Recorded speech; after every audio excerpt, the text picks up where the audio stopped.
Gracias. Como les decía, el programa de tratamiento de fibrilación auricular comenzó en el año 2009 en la institución. Esto fue un poco lo que ya presentó Alberto. En realidad este programa surge como una necesidad, debido a que la fibrilación auricular, como ustedes ya conocen, es una arritmia cada vez más frecuente. Acá algunos números para reflejar cuál es la situación y la perspectiva futuro. Creo que la más impactante es que para el año 2050 esperamos contar con el doble de fibrilación auricular de la que contamos en la actualidad. Acá se lo puede ver en este gráfico también representado. Y esto también se refleja en el nivel de publicaciones de los journals de cardiología clínica. Si uno toma el número de publicaciones en fibrilación auricular, son las que más crecieron. Si uno toma tanto el tema de antiarrítmicos, nuevos antiarrítmicos, anticoagulantes o no anticoagulantes, cierre de orejuela, ablación y estudios epidemiológicos, por supuesto. Con lo cual está marcando que es una realidad y a su mismo tiempo una preocupación, y que ya no podemos, creo yo, continuar diciendo que es una arritmia benigna, que lo más importante es controlar el síntoma, porque en todos los estudios se demuestra que la fibrilación auricular trae algunos problemas a nuestros pacientes. Aumenta la tasa de accidente cerebrovascular 5 veces, la insuficiencia cardíaca entre 3 y 4 veces, y para la misma patología en estudio duplica o llega hasta duplicar la mortalidad. Y esto fueron la primera referencia que hubo en la literatura, y fue nuestra primera experiencia también, fue comenzar con el tratamiento de la fibrilación auricular paroxística. Esto es a modo de ejemplo un Holter muy parecido al que presentó Alberto. Y ya hace 15 años empezaron a descubrirse las primeras técnicas, al principio un poco variadas, no estaba todo muy protocolizado, un poco quizás confuso, pero básicamente el tratamiento se basó en el descubrimiento de que hay zonas o gatillos dentro de las venas pulmonares en la mayoría de los casos. Podemos ver que fuera también podemos encontrar en la aurícula derecha algún caso como puede ser la cresta terminal o incluso la vena cava superior, pero básicamente estos focos o células gatillos correspondían a la histología, que había lengüetas, hay lengüetas musculares que invaginan dentro de la vena, y estas células por degeneración comienzan a adquirir actividad gatillada o automática y empiezan a tener descargas a alta frecuencia, provocando la fibrilación de la aurícula. Esto se ha documentado en elegantes estudios mediante el registro de las venas pulmonares, y ustedes pueden observar cómo dentro de la vena se encuentran dos potenciales. El más pequeño que ven acá, que es un electrograma que proviene de la aurícula, o sea, lejano al catéter del registro, por eso que es de pequeña amplitud, y este gran electrograma, que es el potencial o la actividad eléctrica que está dentro de la vena pulmonar, lo cual es inesperado porque ninguna vena debería tener actividad eléctrica.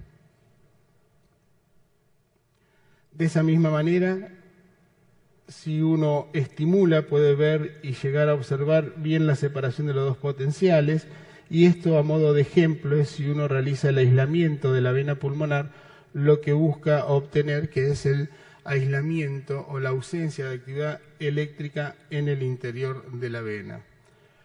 Los sistemas de mapeo electroanatómico o mapeos tridimensionales, como están referidos en la literatura, nos han venido a ayudar grandemente en poder obtener estos objetivos, porque, como ya lo dije, es aislamiento de vena pulmonar, o sea que es un procedimiento que es muy dependiente de la anatomía, y entonces contar con una tomografía computada de alta resolución y reconstrucción tridimensional nos permite orientarnos bien en los tres ejes o en los tres planos, y esto solamente para graficar, digamos, en lo que es la última década, cómo se puede ver lo que se veía con un catéter de registro, una extrasístole que proviene de la vena pulmonar.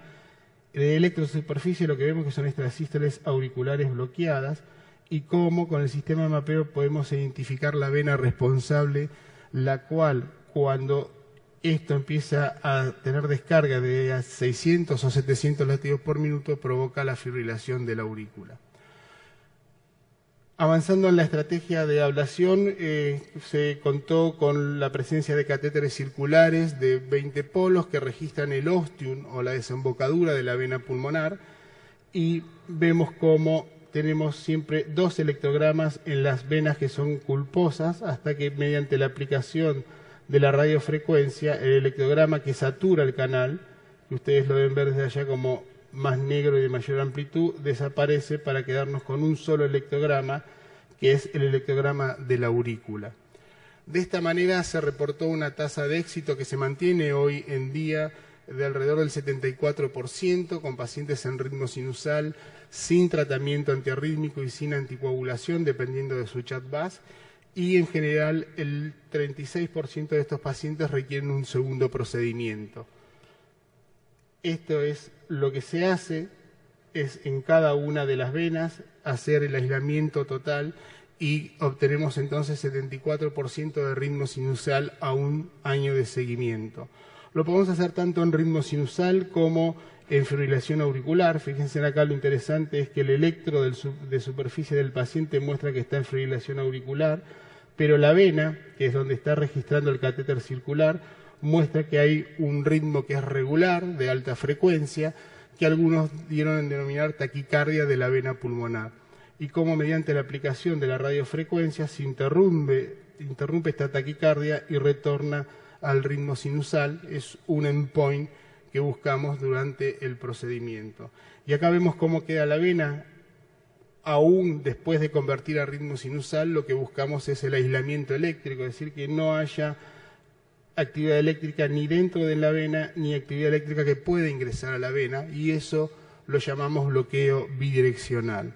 Nos ayudamos con muchos recursos porque la anatomía es variable, porque no todos los pacientes son iguales y porque las dificultades de cada procedimiento son diferentes, y muchas veces nos valemos de la visión endoscópica para delimitar bien lo que es una estructura que vemos acá. Desde el punto de vista endoscópico, el ostium de la orejuela, la vena pulmonar superior izquierda y la inferior, y cómo esta delgada cresta separa ambas estructuras y cómo debemos ir haciendo la línea para lograr el aislamiento sin ir hacia lo anterior, que es la orejuela, porque podríamos tener una perforación, y no ir hacia posterior porque estaríamos dentro de la vena y obtener una estenosis de la vena pulmonar. Entonces la tecnología y la imagen acá en este caso no es de gran utilidad para obtener. Esa fue la primera parte, primero 2 años, hasta que después, bueno, teníamos cada vez o había cada vez menos fibrilación paroxística y empezaron a aparecer pacientes con fibrilación auricular persistente. Si bien acá tengo que aclarar que no es tan fácil determinar cuando un paciente es paroxístico o persistente, pues si uno lee las guías, es aquel paciente que uno tiene que tomar una intervención para lograr convertir a ritmo sinusal. Sin embargo, la mayoría de nuestros pacientes y pacientes referidos, cuando tienen un episodio de fibrilación auricular, concurren a la guardia en menos de 3 o 4 horas, se le da el antiarrítmico y se lo convierte a ritmo sinusal. Creo que ese paciente es un falso persistente, porque si se lo hubiera dejado hasta una semana, como dice la guía, probablemente más de la mitad de esos pacientes serían paroxísticos. Sin embargo, nadie dejaría a un paciente una semana de fibrilación auricular para constatar si es paroxístico o persistente y después no lo puede cardiovertir porque tiene que anticoagularlo. O sea que creo que lo mejor es ver la historia del paciente. Si este paciente tiene su primer episodio y fue tratado con drogas antiarrítmicas, para mí sigue siendo un paroxístico. Y si tengo un paciente con 10 años de historia de fibrilación auricular, una aurícula izquierda dilatada y múltiples internaciones en la guardia, creo que realmente es que se comporta como un persistente. Y no es un punto menor porque nuestro protocolo de tratamiento cambia. Fíjense que en los pacientes con fibrilación auricular persistente, además del aislamiento de la vena, usamos líneas de bloqueo a nivel del techo y en el istmo izquierdo, y además acompañamos con la realización de mapas de potenciales fraccionados, que son zonas de conducción lenta, que la traducción fisiopatológica sería la presencia de rotores. Y desde el punto de vista electrofisiológico, la fibrilación auricular de nuestro paciente ya no está solo dentro de la vena, sino que hay un sustrato en la aurícula izquierda que es capaz de sostenerlo y por lo tanto tenemos que eliminarlo. Se aplica radiofrecuencia en todas estas regiones y con esto se obtiene el mantenimiento del ritmo sinusal en el 70% de los casos. Y si uno quiere asegurar el resultado, tiene que ir a buscar focos fuera de las venas. Acuérdense que del 3 al 5% de los focos se encuentran en la aurícula derecha y uno de los más frecuentes es focos en la vena cava superior. Como se ve acá, la activación de este mapa, todo lo que es amarillo y naranja se está activando antes que lo que es color violeta, que es lo último que se está activando. Y cuando registramos con nuestro catéter circular vemos de nuevo potenciales que hacen recordar a los de la vena pulmonar, pero estos son de la vena cava superior, que cuando uno aplica la radiofrecuencia logra el aislamiento. En cuanto a las complicaciones, hay data publicada, digamos, de manera muy significativa. La más temida es la fístula triesofágica. Nosotros utilizamos un método de reconstrucción tridimensional también del esófago, que nos permite establecer la relación y la proximidad del esófago con la pared posterior de la aurícula izquierda y saber precisamente dónde estamos aplicando la lesión o si se puede o no en caso de que el esófago esté justapuesto a nuestra vena. Preferimos dejar la vena conectada que correr el riesgo de provocar una lesión en el esófago. ¿Qué es lo nuevo lo que vamos a comenzar a hacer? ¿Qué es lo nuevo que está publicado? Y me parece que esto es un gran avance. En esta imagen lo que vengo a presentarles es el resumen de lo que se denomina la crioablación. Si ustedes recuerdan, esta imagen se parece bastante a las primeras, donde se mapeaban las venas pulmonares para ver si tenían foco ectópico o no. Nada más que lo que estamos haciendo acá ahora es cambiar la fuente de energía. Estamos utilizando un balón para que en vez de cauterizar o eliminar el foco con calor, lo haga con frío. Y entonces esto se llama crioablación por balón de la fibrilación auricular. ¿Por qué estamos empezando a utilizar esta nueva tecnología? Hay datos y tenemos digamos, constatación de que tiene algunas ventajas la crioablación sobre la radiofrecuencia. Una de ellas es a nivel histológico, la lesión es mucho más homogénea. Fíjense que el endotelio se mantiene preservado y no hay ausencia de trombo, que si uno compara con las lesiones por radiofrecuencia son más irregulares y menos predecibles la profundidad y la extensión de la misma.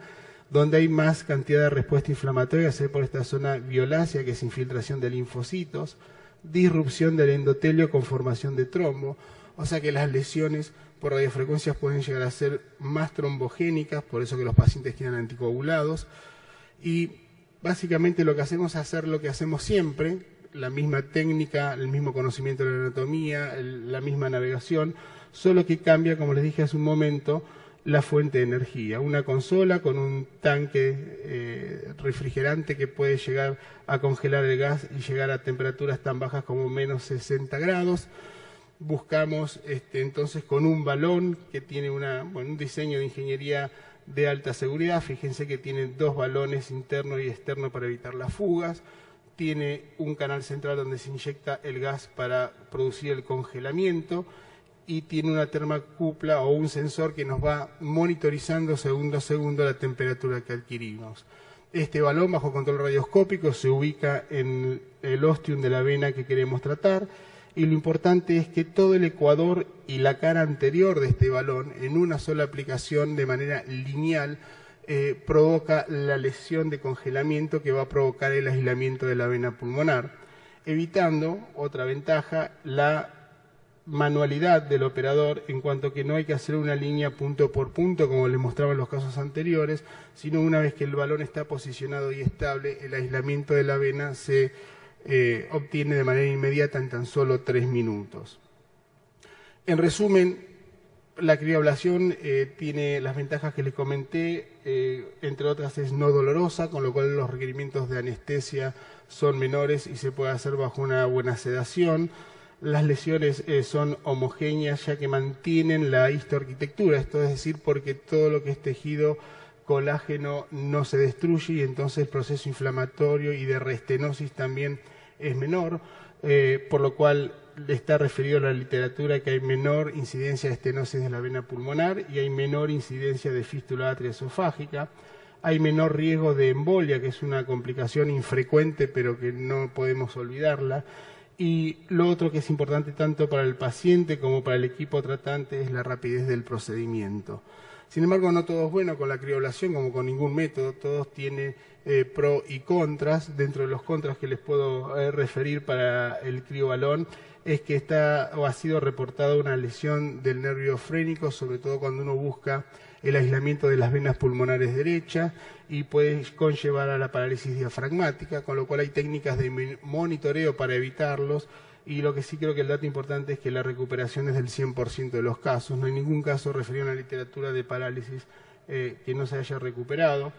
No es muy útil y muy práctica en fibrilación auricular persistente, por los que ya le mostré, porque en paroxístico funciona muy bien el aislamiento de venas, pero en persistente hay que hacer líneas de bloqueos y mapas fraccionados con aislamiento de CAFI. Y tampoco es efectiva en el 10% de los pacientes que presentan recurrencias, pero con otras arritmias, sean aleteos izquierdos, taquicardias auriculares izquierdas.